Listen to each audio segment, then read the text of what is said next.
They spent thousands of dollars on tractors, combines, and the like, but for years, John Deere manufacturers told farmers they didn't have the right to make their own repairs. John Deere has agreed to allow farmers to have the tools they need to fix their own equipment.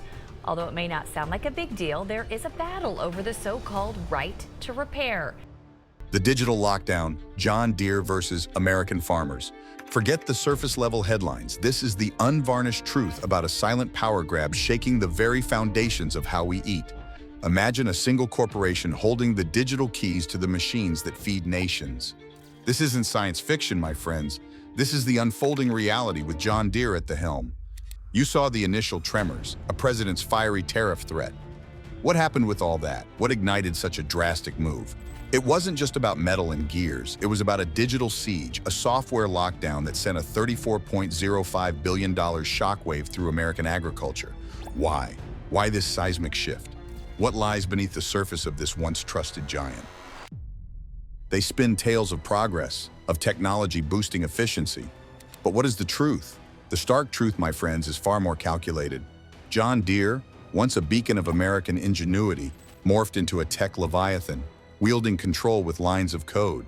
That seemingly innocuous software update? Wow, what a love affair that technology turned out to be. It was a digital Trojan horse, allowing John Deere to bolt the doors on farmers' own equipment. Just think about it. You pour your life into a machine and suddenly, you're just a user, not an owner. Breakdown? You're chained to John Deere's expensive, slow-moving technicians. Picture the harvest, time a farmer's most precious commodity, and your tractor, your lifeline, rendered useless by a digital hiccup only they can fix. Is this justice? Crops wither, livelihoods hang by a thread, and the heart of America's food supply is left scrambling. And the plot thickens. It's not just about repairs. Control the software, control the data, your land's data, your harvest data, the sweat of your brow, all funneled into John Deere's digital vaults. This isn't about fixing metal. It's about owning the entire agricultural ecosystem. Guess what this secret weapon is? Information, the 21st century's gold, and John Deere is mining it relentlessly. They believed farmers would simply accept this digital dominion, but they forgot. They underestimated the deep-seated independence, the fighting spirit of the American farmer. Cornered, they fight back. This isn't just corporate greed, it's a David and Goliath story in the digital age. The underground repair economy, USB drives exchanged in secret, logging codes whispered like forbidden secrets, a digital prohibition in the cornfields. Right before your eyes, a rebellion taking root. Consider the sheer audacity. Your car breaks down, you grab a wrench. Simple, but in farming, your $500,000 tractor becomes a digital paperweight towed to the dealer, fortune spent for a simple unlock. What a cruel joke. This isn't mere inconvenience. It's a direct assault on their very way of life.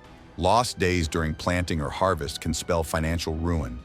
So when the seller of your lifeline acts like they still own it, what do? You innovate, you go dark. Enter Dmitry in Ukraine, the unlikely digital liberator, sending firmware across continents. Underground forums buzzing with forbidden knowledge, smuggled repair kits crossing borders. This is no spy movie. This is the stark reality for farmers like Jake watching his $30,000 crop wither while awaiting John Deere's intervention. He found salvation online, a hacked patch bringing his machine back to life within hours. And Jake is just one spark in a growing wildfire. A clandestine economy thrives, fueled by corporate overreach and the unyielding spirit of those who refuse to be controlled. They share knowledge, bypass digital walls, reclaiming their inherent right to mend what they own. This is the true fight for freedom.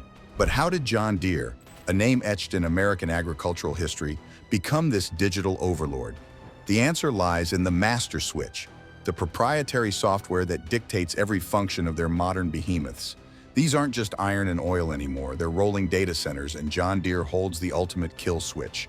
That software can render a tractor useless with a single glitch, holding farmers hostage until their technician, at their price, arrives. Dare to tinker? Your warranty vanishes, legal threats loom. What kind of system is this? Farmers aren't just fuming about breakdowns, they're incensed by the fundamental denial of ownership. $500,000 invested, yet treated like a temporary custodian. This is the harsh reality awakening American farmers.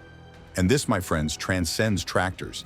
It's a battle cry in the larger right to repair war. Farmers, mechanics, consumers, united against corporate fortresses locking down our possessions. John Deere's safety claims?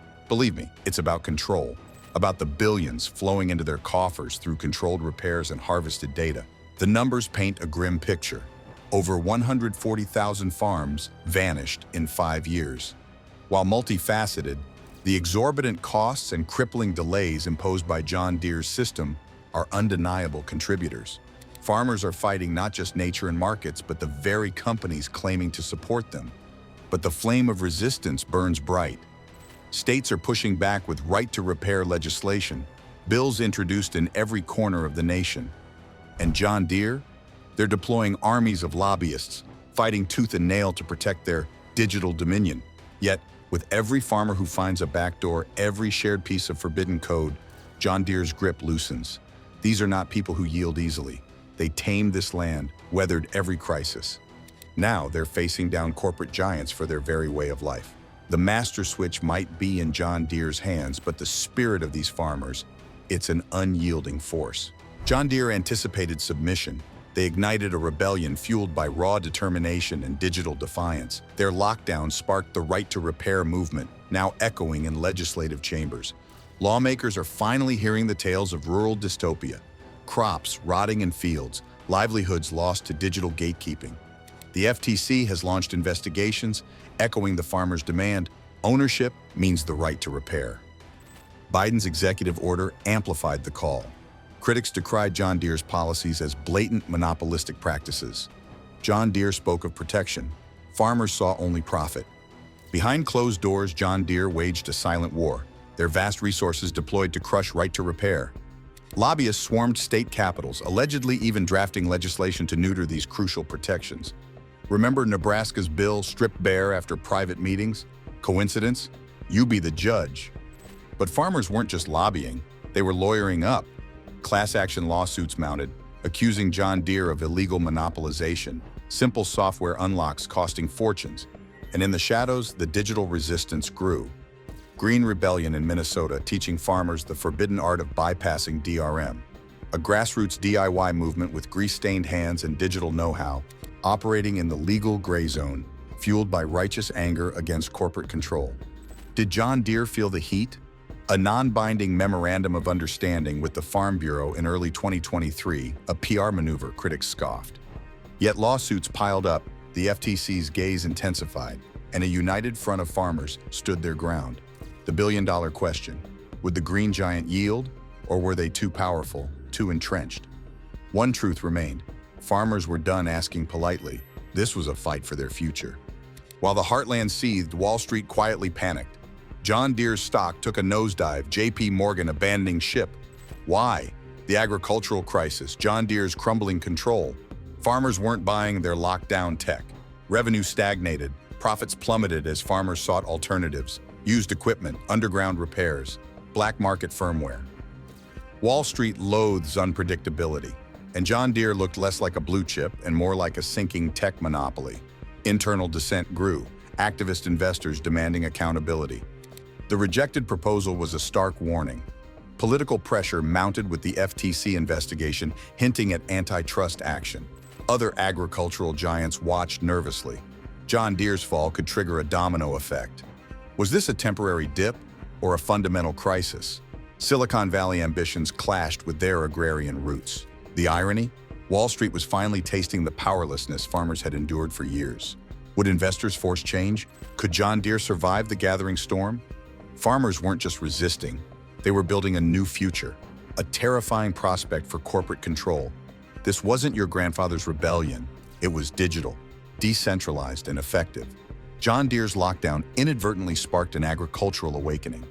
Imagine your $500,000 machine held hostage by lines of code. The solution? Not a John Deere technician, but Dmitry in Ukraine. Digital defiance blooming in the cornfields. Farmers sharing forbidden firmware. A digital underground railroad. John Deere underestimated the power of online communities, the quiet solidarity in rural workshops. Some even resurrected the iron giants of the past, tractors free from digital shackles. But farmers weren't alone. Lawmakers, finally listening, acted. Colorado's 2024 right to repair law was a shot across John Deere's bow. Their toothless memorandum was met with derision. Public pressure, legal battles, FTC scrutiny, the heat was intensifying. Minnesota, New York, Oregon joined the fight, a nationwide rebellion against digital tyranny. And then came the disruptors, open source innovators planting seeds of technological freedom. Farming robots on platforms like Hackaday, modular, repairable, free from corporate control. A solar-powered weeder in France, needing no licenses, no proprietary software. Foire, an open-source smart farming platform returning data ownership to the farmer. The agricultural community was taking notice, these alternatives quietly gaining traction. John Deere, a $140 billion behemoth, still held sway, but monopolies crumble at the edges. Once farmers tasted the freedom of self-reliance, there was no turning back. It wasn't just about cost, it was about dignity. John Deere sowed control. They were reaping a whirlwind of resistance. Would they adapt, embrace openness, or double down on control, risking obsolescence? The farming outlaws were rewriting the rules, demanding a future where the master switch belonged to those who worked the land. The fight was far from over, but the ground was shifting, and a new era of agricultural independence was dawning. Whose side were you on?